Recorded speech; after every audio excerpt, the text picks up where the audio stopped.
Hello বন্ধুগণ, আমরা আছি বিজয় মেলা রাঙ্গামাটিতে। এই যে এসে দেখলাম আমাদের এক অতিথি, সো কিউট।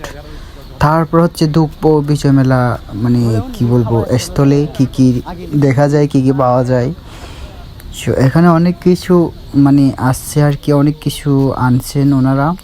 মানে এটা ধরেন একটা উদ্যোক্তা মেলা বললেই চলে আর কি। এই যে মানে বিজয় মেলাতে জামা কাপড় মানে অন্য কিছু আছে। আমার তো মনে হয় সে উদ্যোক্তা মেলা আর কি। এটা দেশি রাঙামাটির দেশি স্যারের অনেক কৃতজ্ঞ যে এরকম একটা মেলা দেওয়ার জন্য, অনুষ্ঠান করার জন্য।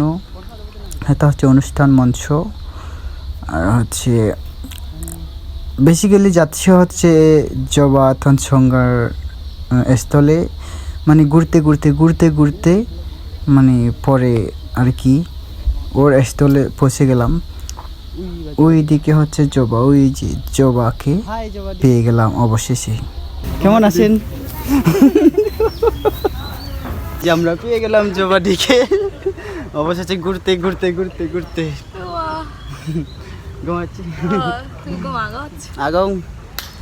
জবার স্থলে থাকছে কাজু বাদাম আর হচ্ছে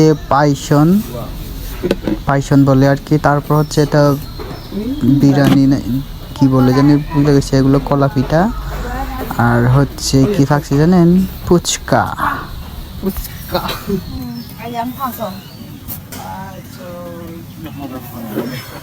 এগুলো হলো ভাজা পিঠা আর হচ্ছে 2 আইটেমের আচার, আর হচ্ছে খাচ্ছি আমি ভাজা পিঠা। আর কয়েকজন কাস্টমার আসছে, ওই ওনাদের একটু করতেছে। সো খাওয়া দাওয়া শেষ, তারপর চলে এলাম। সো টাটা বন্ধুগণ।